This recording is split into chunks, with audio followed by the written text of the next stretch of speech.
Fire in the hole, let's cook some ribs. Stay tuned. Hello and welcome to my backyard barbecue. Boy, I'll tell you, I've got a hellacious fire going back there. I've got my Santa Maria grill attachment attached to my Weber kettle, and I've got a hell of a fire going. I've got 2 racks of baby back ribs that we're going to prep up right now. We got some, this is my binder, Sang stir fry oil. I always use this. The smoke and heat coming off that grill are incredible. Just a little bit of Sangs on those ribs. We're not going to take the membrane off these ribs because we're cooking them over live fire, direct live fire. We'll just put a little bit of Sangs on there for a binder. Need a paper towel. Got one right here. Wipe my hand with. Now I've got 2 kinds of rub. I'm going to put a different rub on each of these racks of ribs. I got this for Father's Day, and I got to tell you, this is no shit salt-free seasoning, and my little grandson got the biggest kick out of handing me this. He couldn't wait to give me the no shit. And it's a nice seasoning. It doesn't have any salt in it. Should be interesting to see how this works on ribs. And also I'm doing this live fire, so it's going to be really strange. And I've got some barbecue sauce to try on this too. We're going to get that no shit rub on there. He really had a good time telling me what that was. He's 5 years old and he thinks that's hilarious. Anyway, yeah, they also got some barbecue shit, barbecue sauce.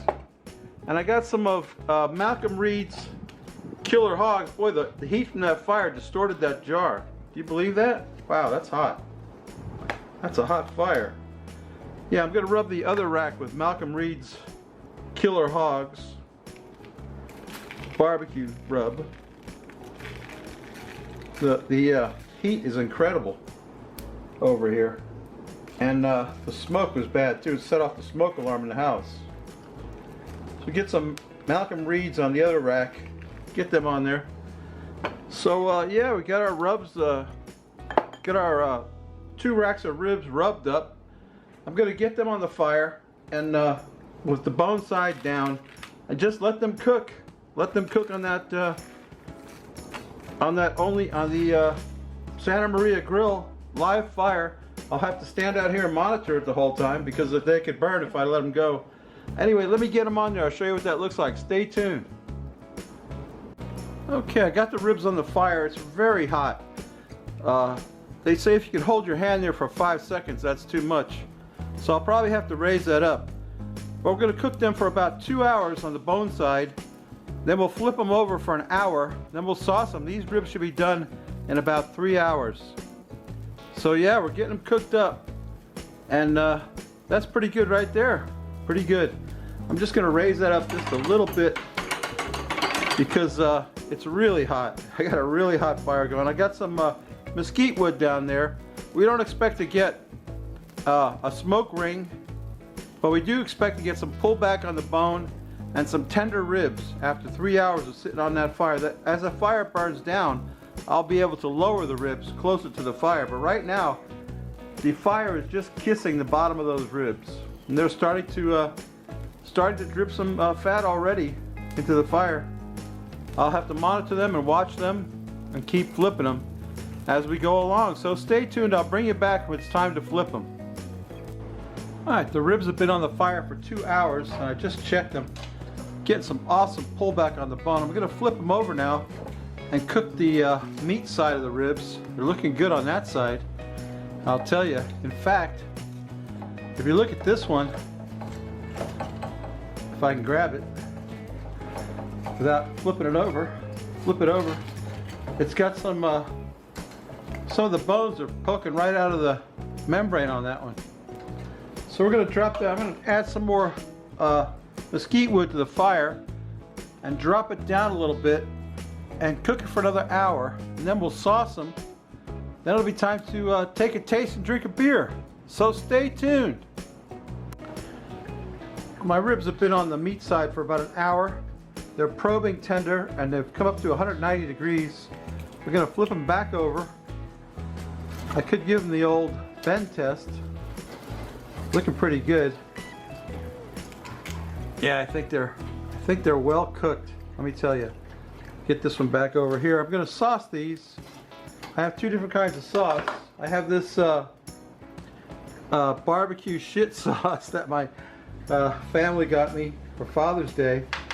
That my grandson loved the name of so much. I'm gonna pour some of that on there. That's pretty loose sauce. I'm gonna spread it on there with my brush though. Get it on there. Spread that on the ribs. They're looking pretty good. Ribs are looking not too shabby. Let me tell you what. This is they're not going to be, you know, falling off the bone kind of ribs. So if that's what you're looking for, look elsewhere, because this is not the way to cook them for you. Get this over here. I'm hitting my thing. And then on the other ribs, I got this at Wild Fork Kansas City style barbecue sauce, which I haven't opened. I wish I had. I'm gonna put that on the Malcolm Reed rubbed ribs. It's a pretty loose sauce as well. Get it on there. It's a nice looking sauce. Kansas City. One of these, and I can't remember which, has a little cayenne pepper in it. I can't remember which one. Might be this one. For a little kick. Let's get some sauce on there. Paint that sauce on there with the, you can see I got some good pullback on the bones on this one. I'll tell you. And they both came up to 190 degrees when they were cooking. So I know they're cooked, well cooked. And now they're sauced. We'll let that sauce set up on there. Then I'll cut them apart and we'll take a taste. So stay tuned. Okay, the ribs are done. I got my Frosty Root Boy mug out here, and here's today's beer. I don't think we've had this one before. This is from Tripping Animals Brewery. This is called The Hound of Hades, appropriately artwork, and it is a sour ale with marshmallows, sweet cherry, raspberries, and boysenberries. Now, that sounds weird, doesn't it? Let's find out. There's only one way to find out, Rob. We gotta taste it. Oh man, wait till you see the color of this beer. I know from opening the top. Oh my goodness. Boysenberries. What else? I don't even know. At least I got a decent pour, Rob. So look at the color of that crap. I got a decent pour. What's in that again? This is from the Tripping Animals Brewery. It's got a sour ale with marshmallows, sweet cherries, raspberries, and boysenberries. So, what should we expect from this sour ale? It looks like a berry. I don't know what that is. Let's take a sniff of that. Oh my goodness, it smells good though. It smells pretty good. There's only one way to find out, Rob. We gotta quaff the froth off it, so stay tuned.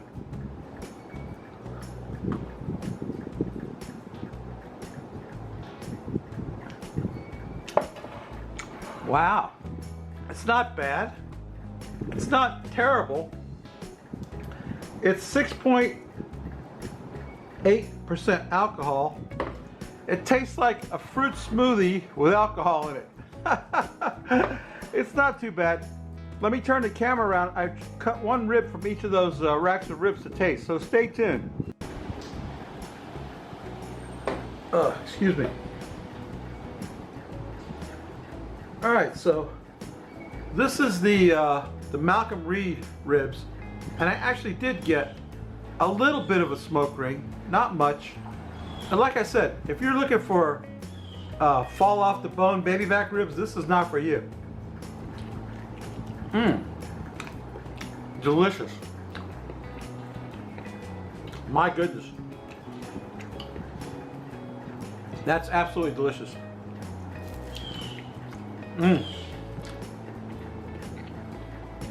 Perfect texture.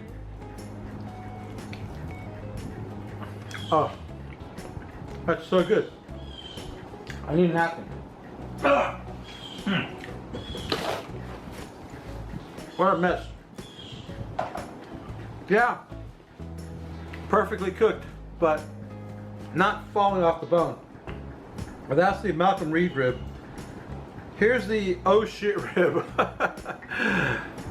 Maddox loved that. He loves saying, Grumpy, I got you some oh shit. I said, thank you, Maddox. Let's taste the oh shit rib. Mmm. Not bad.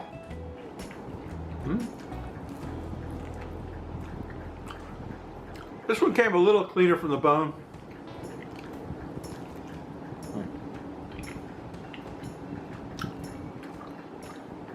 It's actually delicious.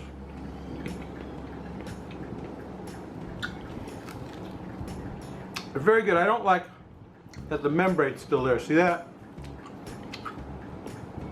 I've been in a lot of barbecue restaurants where they do that. I'm not a fan of that. That's how you cook these ribs.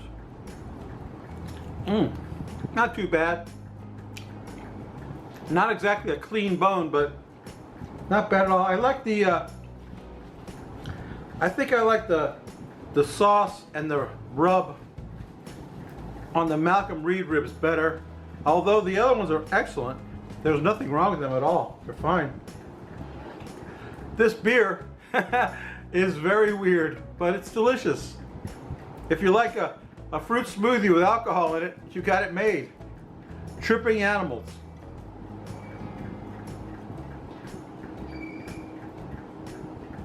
Yeah, that's good. Good ribs. The beer is iffy. Let's put it that way. Hey babies, you know what I always say? I always hold up my beer and I say, if you like this crap, please subscribe. If you don't, go up in the iCard and visit my friend John Rivet Gardner. He hasn't been making too many videos lately, but he'll probably bounce back pretty soon. I can tell. When he sees my rib video, he's going to want some ribs, I'll bet you. And yeah, go check out Rivet Gardner in the iCard. Subscribe to me, the Root Boy Cooks. Come back next week. We're not going to cook ribs, but we'll cook something good. Maybe. You never know. I might cook something good. These ribs are excellent, I got to tell you. I like the Malcolm Reed ribs a little bit better than the other ones. It could be because of the barbecue sauce. That barbecue sauce that I got from Wild Fork Foods, very tangy, it's very good. I forgot what's in that. I think it might have had a little cayenne pepper in it. Gave it a little kick. But both of them are worthy of saying bone-sucking ribs. No doubt about that. No question about that. Yeah. Delicious. Anyway, babies, that's my video. See you next week. Bye.